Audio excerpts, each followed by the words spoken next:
Dando continuidade, então, eu gostaria de convidar a Kátia Leite Mansur. Ela faz parte da Universidade Federal do Rio de Janeiro, e a palestra dela vai ser Beleza, Singularidade e Conflitos, uso potencial de geossítios no projeto Geoparque, Costões e Lagunas do Rio de Janeiro. E o objetivo da palestra dela é apresentar discussões teóricas e práticas envolvidas na geoconservação de geossítios e na superposição de interesses para o uso turístico, ambiental e ocupação do território, do projeto Geoparque Costões e Lagunas do Rio de Janeiro. Debate sobre a importância da gestão territorial e avaliação de riscos potenciais de um território costeiro. Bom, a Kátia ela é geóloga e doutora em Geologia pela Universidade Federal do Rio de Janeiro, professora do Departamento de Geologia da UFRJ, diretora do Museu da Geodiversidade, do IGEL, da UFRJ também, faz parte da coordenação do projeto Caminhos de Darwin, coordena a equipe do projeto Geoparques Costões e Lagunas do Rio de Janeiro. Realiza pesquisa e extensão, especialmente sobre a caracterização e a conservação da geodiversidade presente no patrimônio natural e construído, popularização das geociências, geoética e geoforense. Kátia, seja bem-vindo ao Café Geológico. Fique à vontade e o café está servido para você. Muito obrigada, Tiago. É um prazer estar aqui. Agradeço a CPRM pelo convite, a participação, e como bem falou na apresentação, agradeço o Marcelo, a Lígia também, e é um prazer estar com o Marcos e com o André aqui também tratando desses assuntos. Então vamos nós. Por que esse tema a gente resolveu colocar ele assim? Porque a gente entende que, vivendo num país como o nosso, com todas as belezas e conflitos que a gente tem, num projeto como esse, que o Marcos apresentou tão bem, com todas essas vertentes, é fundamental a gente ter um raio-x, a gente entender quem somos, onde estamos e as possibilidades e as necessidades que a gente tem e o quanto um geoparque ele pode trazer de benefícios para essa população que vive e para também a conservação do território, tudo isso basicamente com uma palavra no fundo, que é gestão do território. Então, essa apresentação tem esse foco. Espero, então, poder trazer para vocês um pouquinho disso. Quem somos nós? Né? Eu vou começar aqui de uma maneira um pouco diferente, lembrando o pessoal do podcast Terra Versa, do nosso projeto, e também a minha infância. E eu vou falar uma coisa aqui escrita pelo nosso poeta do nosso território. Vou falar um pedacinho bem pequenininho, um pequeno trecho. Eu me lembro, eu era pequeno e brincava na praia. O mar bramia e, erguendo o dorso altivo, sacudia a branca escuma para o céu sereno. Bom, Casimiro de Abreu, que dá nome a um dos municípios do nosso território, escreveu essa poesia. E essa poesia tem uma característica, que ela fala, né, da questão da força do mar, e é isso que nós temos no nosso território. É um território basicamente costeiro, com todos os conflitos que uma área costeira nesse país tem, que envolve desde a chegada do colonizador e adentrando o território e ocupando esse território de maneira muito forte. E é disso aqui a gente tem os barcos de Farol de São Tomé para lembrar desse nosso território e dessa nossa vocação costeira. Né? Que é um território muito grande. As pessoas comentam, mas e às vezes criticam até, mas com essas pessoas que nós temos conversado nos últimos quase 10 anos, que envolvem 16 municípios numa área de 10.900 km², sendo que 20% correspondem à unidade de conservação ou corpos d'água. Tá? E uma população que se espalha por esse território de maneira muito diferente, porque a gente tem municípios que chegam a 500 mil habitantes e outros que passam um pouco mais de 16 mil, num total de 1.940.000 habitantes.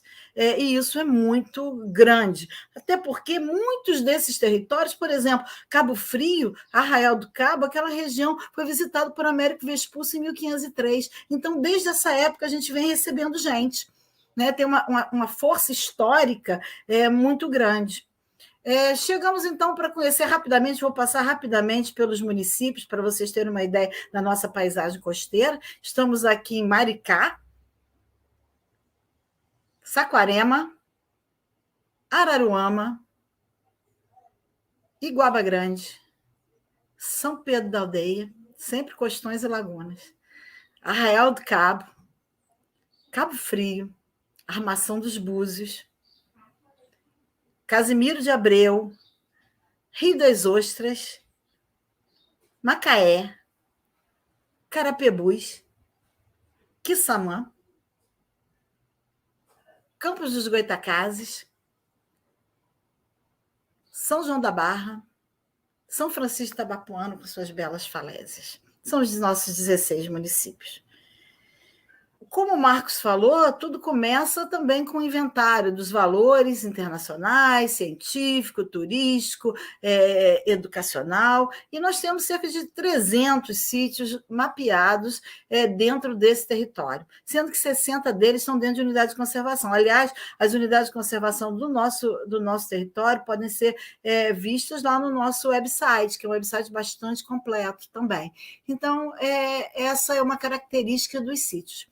E aí eu vou colocar aqui rapidamente algumas das características que nós temos para depois entrar naquilo que a gente se dispôs a falar aqui, que os conflitos. Mas antes eu estou falando das belezas e das singularidades, né?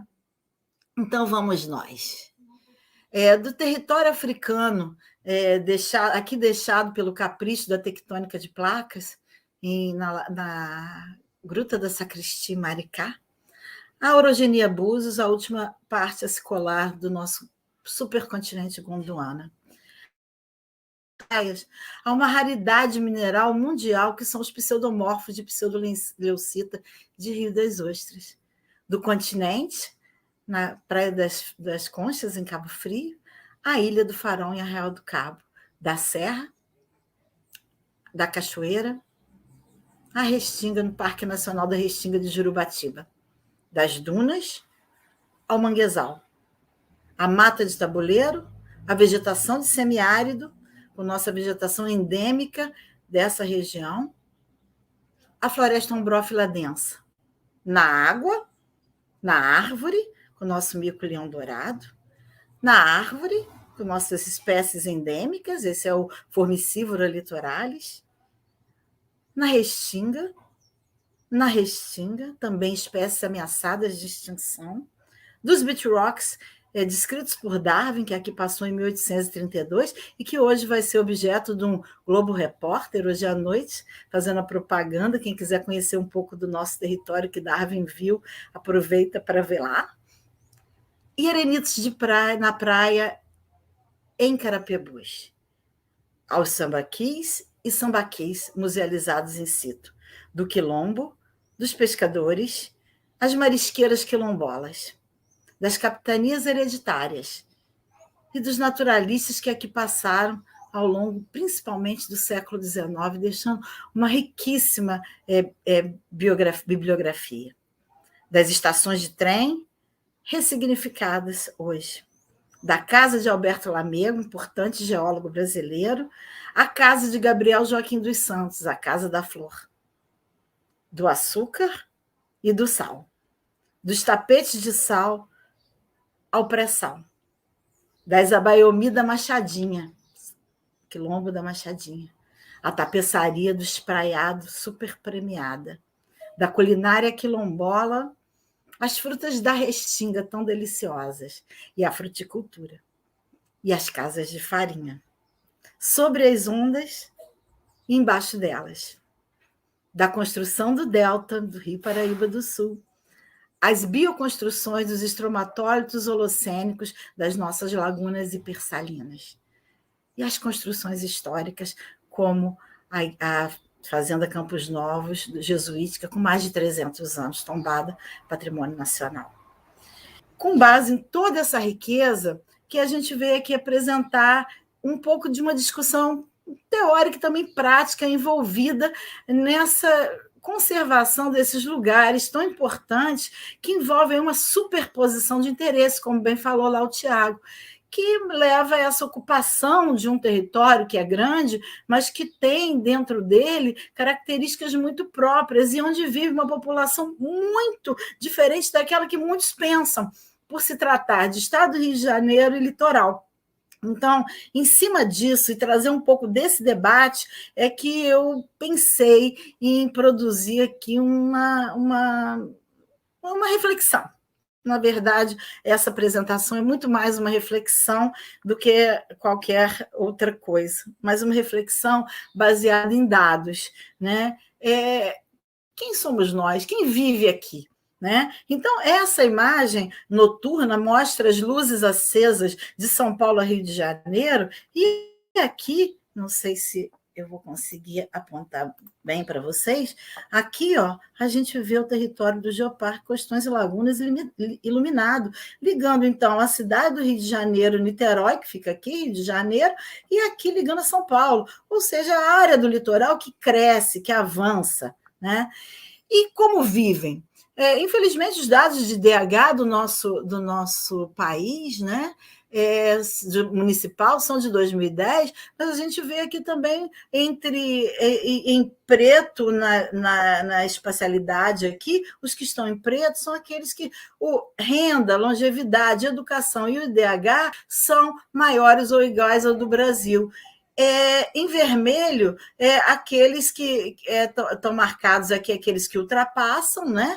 E aqui esses 4 municípios que não ultrapassavam, pelo menos em 2010, que é a última informação que nós temos. Isso mostra que, em termos até de educação e longevidade, a gente vê que existe uma distribuição bastante interessante de número de municípios que ultrapassam. Agora, em termos de renda, a gente vê que isso não é bem assim. Quem são essas pessoas? Vamos pegar as populações tradicionais que o Marcos também salientou lá. Aqui a gente vê os pescadores, na região que vai de Maricá até Rio das Ostras. A gente vê, por exemplo, Cabo Frio e Saquarema com uma população mais forte em termos de número de pescadores artesanais. Pescadores e pescadoras. Agora, na porção que a gente vai chamar de a costa doce, a costa do açúcar, né? A gente vai ver aí que, por exemplo, um caso muito especial de São Francisco Tabapuana, o nosso município mais ao norte, junto aqui de Campos dos Goytacazes, que é o maior município do estado do Rio de Janeiro, né? Que só São Francisco Tabapuana tem cerca de 3 mil pescadores e pescadoras artesanais, tem muitas mulheres pescadoras. E o que é interessante é que isso é quase 10% da população desse município. Olha a importância do mar para essas pessoas. Eu acho que isso é uma questão valiosa que eu trouxe lá na poesia do Casimiro de Abreu. Né? E ainda mais, o estado do Rio de Janeiro tem 42 comunidades quilombolas, tem 42 quilombos certificados pela Fundação Cultural Palmares. Desses 42, 21 estão dentro do território do nosso geoparque. E por que é isso? Bom, primeiro tem o açúcar, tem o sal, tem a lavoura e tem esse desenvolvimento do estado que começa por essa região lá no século XVI para XVII e que no século XIX alcança o seu auge, inclusive quando, a partir de 1850, aqui, o tráfico transatlântico de escravizados já era proibido, essa região era conhecida por locais onde ainda havia desembarque clandestino. E por isso tem tantos quilombos. Então, acho que tem uma história das populações tradicionais que a gente precisa ter muito clara e trabalhar muito isso na questão dos pescadores e das quilombolas, que muitas vezes são pescadores também, que acumulam as duas características. Né? E os indígenas, que o Marcos também tratou disso lá. Nós temos aí uma história incrível dos Tamoios, dos Goytacazes, Campos dos Goytacazes, Tamoios, uma quantidade muito grande. Toda a nossa história envolve a população das tribos indígenas que que viveram aí. Mas tem alguns pesquisadores, entre eles o Luiz Guilherme Moreira, de Cabo Frio, São Pedro da Aldeia, que ele pesquisou e encontrou uma coisa incrível para o estado do Rio. E no final do século XIX, o governo federal extinguiu as aldeias indígenas do estado do Rio de Janeiro, se perdendo aí as terras e a sua própria identidade, que hoje muitas buscam reestruturar, e a gente está atento a isso também. O turismo, todo mundo conhece essa região, a Costa do Sol, famosa, e a gente vê isso aqui, por exemplo, Cabo Frio tem um aeroporto exclusivamente turístico, é esse daqui, que, obviamente, perto dos números do Galeão e do Santos Dumont, não é tão grande assim. Mas, em compensação, olha que coisa interessante dos portos. Três desses municípios aqui, 3 desses portos, dos 7 portos apontados aqui, são no nosso território. Búzios, por exemplo, que é um município com 36 mil habitantes, ele teve um total de transportes em 2014 quase igual do Rio de Janeiro, que tem milhões de habitantes. Olha que coisa incrível essa chegada. E o quanto que isso impacta na renda e também na própria vida, e no trabalho e nos conflitos que existem nesses territórios. E aqui a gente tem também Arraial do Cabo e Cabo Frio como destinos extremamente importantes. Só para marcar aqui, para vocês terem uma ideia, eu acho que isso é importante dizer, aqui são pesquisas de 2004, 2015, 2017 e 2019, onde a Armação dos Búzios aparece como um dos 5 principais destinos de turistas estrangeiros no Brasil para lazer. Sendo que para esses turistas, a motivação de viagem era a maior parte desses turistas, 51%, era para lazer. Tá? E aqui tem algumas coisas interessantes para isso. A motivação dos estrangeiros para visitar o Brasil: conhecer a cultura, as belas praias, os monumentos e paisagens, a gastronomia de primeira que o país oferece, aliados à hospitalidade do povo. Esses turistas, segundo a FIPE, em 2017, gastaram cerca de $62 per capita por dia no destino. E o Expedia Group, em 2019, informa que os estrangeiros costumam gastar com hospedagem uma diária média $30 maior do que a paga pelos brasileiros. E, interessante, preferem cidades menores, enquanto que os turistas brasileiros preferem as capitais. Isso daí também é muito interessante para análise de todos os geoparques, não só o nosso. Outro aspecto do turismo também importante que eu trago aqui para vocês é a questão do desempenho da economia do turismo, que é a regionalização e a categorização do mapa do turismo feito pelo Ministério do Turismo. Esse mapa do turismo aponta aqui para a nossa região que a gente tem 3 municípios na categoria A, 4 na categoria B. Ou seja, o que é essa categoria? São quantidade de estabelecimento de hospedagem, quantidade de empregos em estabelecimento de hospedagem, quantidade estimada de visitantes domésticos, quantidade estimada de visitantes internacionais e arrecadação de impostos federais a partir dos meios de hospedagem. A gente vê, então, que 7 dos nossos municípios têm condições de atender de uma maneira A e B a grande parte de turistas que podem chegar aqui. Esses 3, a Armação dos Búzios, Cabo Frio e Macaé, e na categoria B, a gente tem Arraial do Cabo, Rio das Ostras, Saquarema e Campos dos Goytacazes, o que atende de uma maneira incrível a visitação em todo o território, só com A e B, sem contar os 6 na categoria C e 2 que estão na D e E, mas que têm capacidade, condições e atrativos para subirem ainda mais nessas categorias, porque tem atrativos históricos, culturais espetaculares, naturais, históricos e culturais.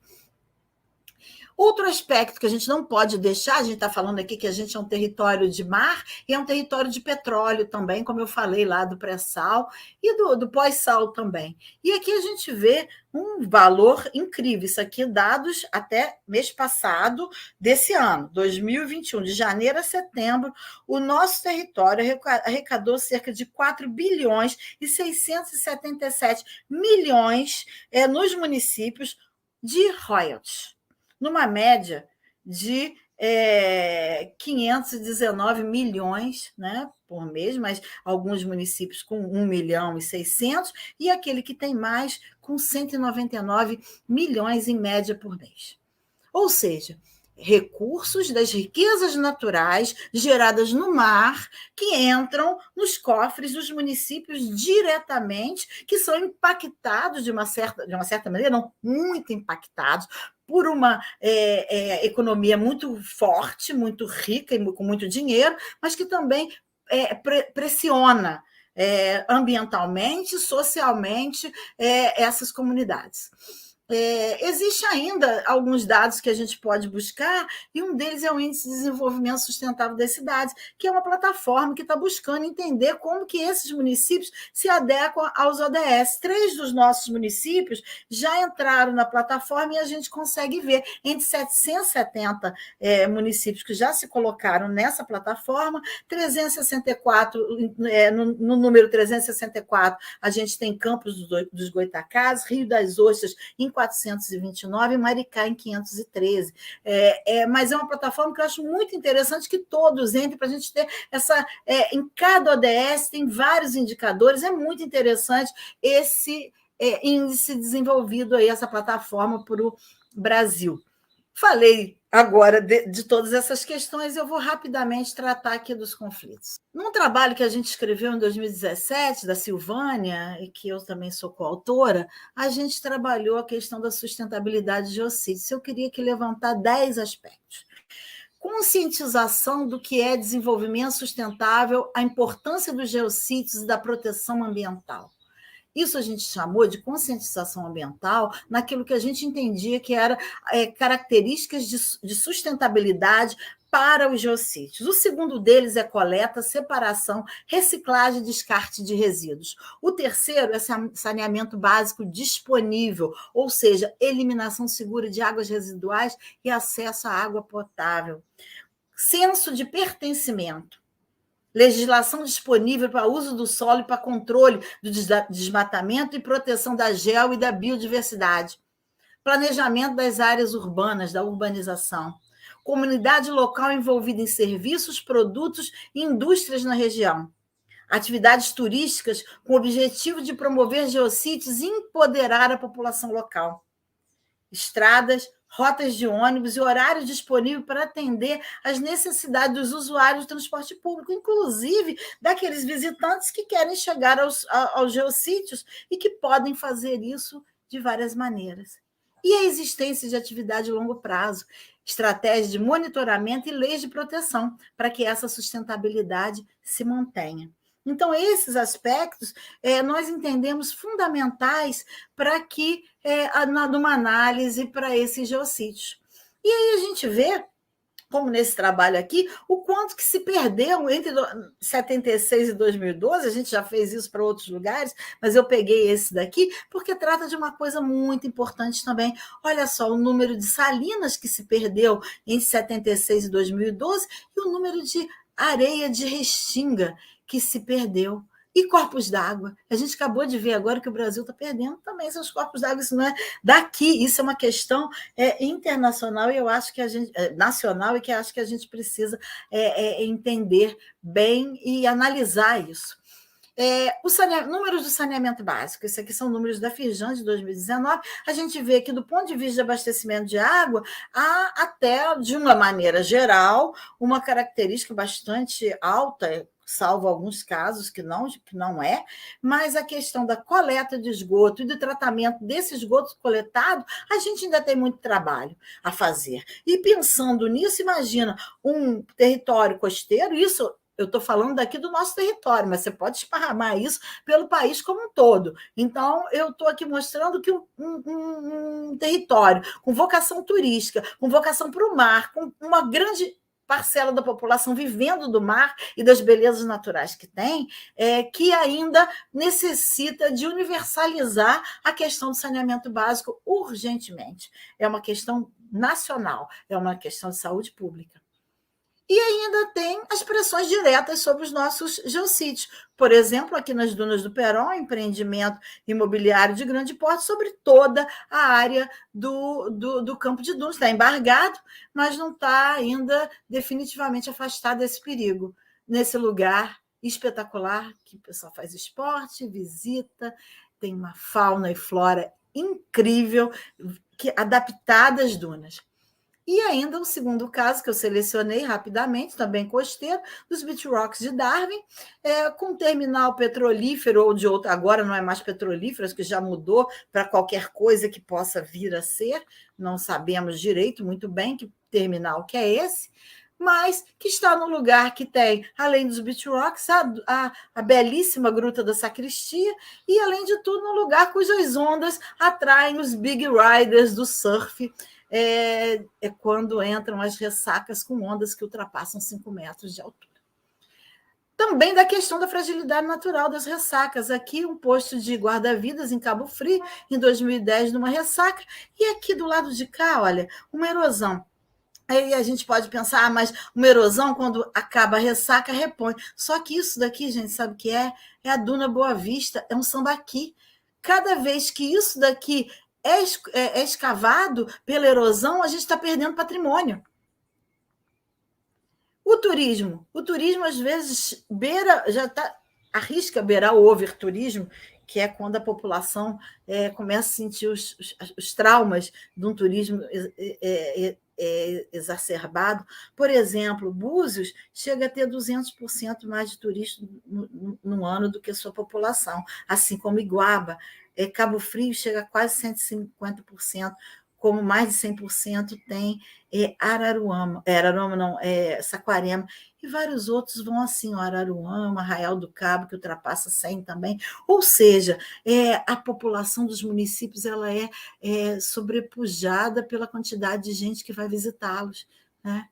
E aí a gente fez esse mapa, que eu acho que é um mapa muito interessante, que a Flavinha Lins de Barros e eu fizemos um trabalho que a gente publicou em 2018, que a gente tentou colocar tudo isso junto com a geodiversidade, com os serviços ecossistêmicos prestados e aqueles geossítios costeiros de uma determinada área, e fazer uma análise o quanto esses lugares são pressionados pelo esgoto, pela população direto, baseado nessa questão do esgoto lançado nas lagunas e no mar, né?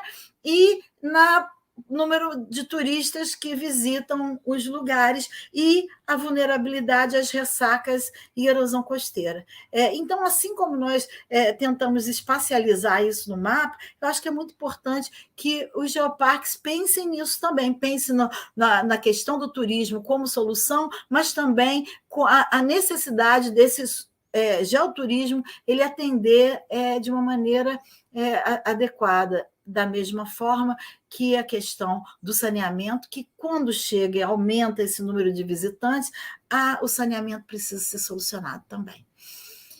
Então, nós identificamos, a partir disso tudo que eu falei, que existe uma vulnerabilidade à erosão e inundação costeira associada à ação de ressacas, necessidade de estabelecer um planejamento frente aos cenários de subida do nível do mar, baseado nos cenários do IPCC, pressão urbana e turística sobre os ecossistemas costeiros, geodiversidade, em especial dunas e costões, a fragilidade econômica de alguns municípios em função da dependência da atividade turística ou da indústria de óleo e gás. Fragilidade das populações residentes, em particular as mais pobres, frente a um modelo de desenvolvimento que não contempla as suas necessidades. E isso daí também serve para o Brasil inteiro. Poluição por esgoto doméstico das lagunas, mar e lençol freático em áreas onde os atrativos naturais e a pesca são fonte de trabalho. Conflito entre os empreendimentos portuários e turísticos e a conservação da geo e da biodiversidade. Então, proteção legal, overturismo, desconhecimento, que é uma grande, talvez a maior ameaça, a educação ambiental e mesmo o conceito de desenvolvimento que passa por nossos governantes, em que, muitas vezes, em tempo de vacas magras, eles acham admissível matar a galinha dos ovos de ouro. E aí, só para concluir rapidamente, algumas atividades e ações e projetos que nós temos desenvolvidos para atender a essas fragilidades, a esses conflitos que a gente já identificou. O primeiro, com cursos por professores, com aulas teóricas, oficinas, aula de campo, com projetos pedagógicos, que a gente aí junta no ODS, a gente vai botar aqui os ODS nos cantinhos para vocês verem aqueles que nós estamos atendendo. Esse aqui é um curso que terminou agora segunda-feira, para os professores de São Francisco de Itabapoana. O geoturismo, com nossos painéis. Aqui, muito interessante, essa foto da esquerda de Jeribá, que o Marco Latiger mandou aqui para a gente. Esse final de semana passado, e em 10 minutos que ele ficou aí, ele viu 3 pessoas pararem para ler o painel. E aqui do lado direito, os painéis montados, instalados e pagos pela prefeitura. No geoturismo, além dos caminhos de Darwin, que eu comentei já aqui, né, sinalizados, a gente tem um trabalho que nós fizemos ano passado, aliás, esse ano, que foi 16 roteiros geoturísticos para os municípios do Geoparque, com imagens de drone, falando um pouco da geodiversidade, da biodiversidade e da cultura. Com os quilombolas, a gente vem trabalhando com turismo étnico, auxiliando na montagem de painéis, divulgando as atividades, participando de atividades com eles, e aqui no ecoturismo também, em RPPNs, a gente ajudando na divulgação da nossa geodiversidade a partir de painéis elaborados pelo nosso grupo.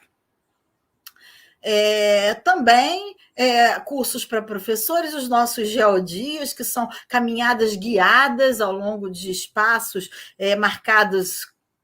A gente marca e as pessoas vão, e aqui é no Mangue de Pedra, em Búzios. As pesquisas que a gente vem fazendo no sentido de entender melhor e garantir a melhor proteção desses sítios que tem, onde a geo e a biodiversidade se misturam. Aqui é o caso do Mangue de Pedra, e aqui do lado direito é uma geofísica que a gente fez, mostrando aí a questão da importância da água subterrânea para esse geossítio e ajudando a delimitar uma unidade de conservação que proteja as áreas de recarga.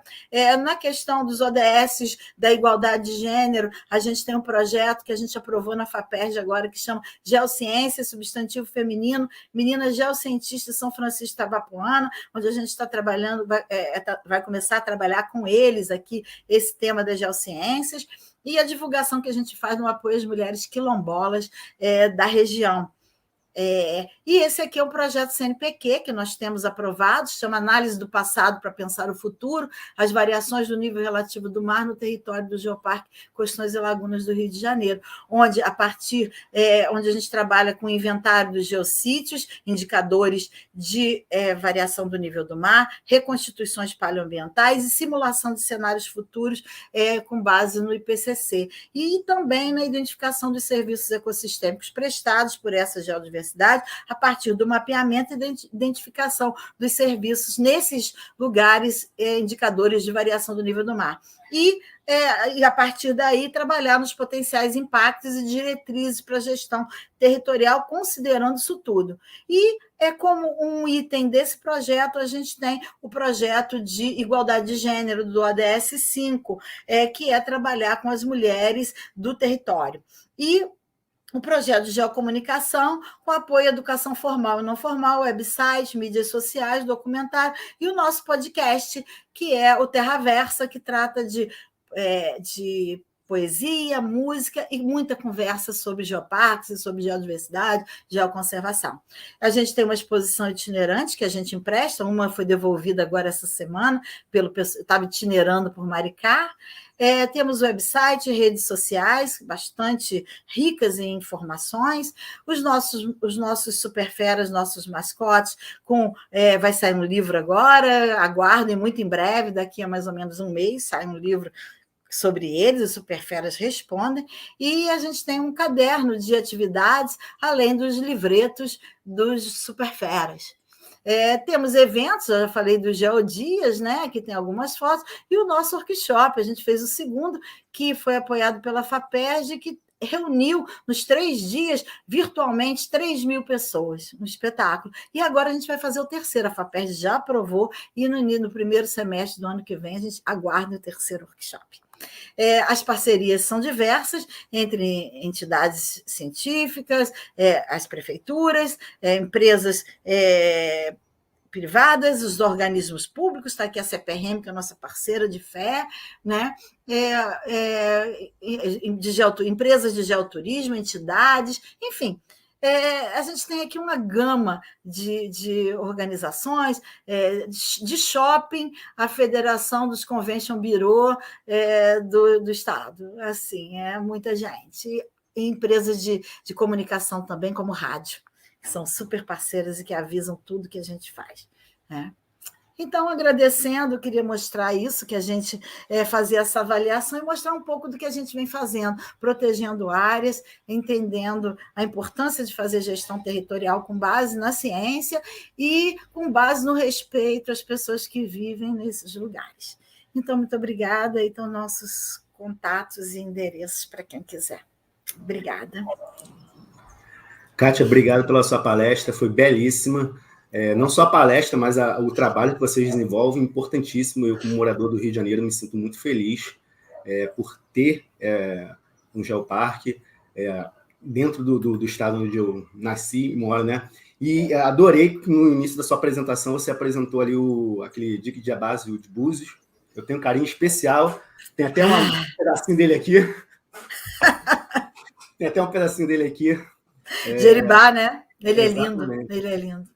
Muito bonito aquele ali. Na verdade, os diques ali são ótimos, né? Ótimos exemplos. Essa região é de uma riqueza, quebra do Gondwana. Tanto a amalgamação quanto a quebra do Gondwana estão muito bem preservados aqui no nosso geoparque. Riquíssimos registros, né? Olha, é uma escola. Riquíssimos. Uhum, bom, vamos dando continuidade. Agora a gente... Obrigado mais uma vez. Kátia, a gente daqui a pouco volta com o nosso debate. Eu que agradeço.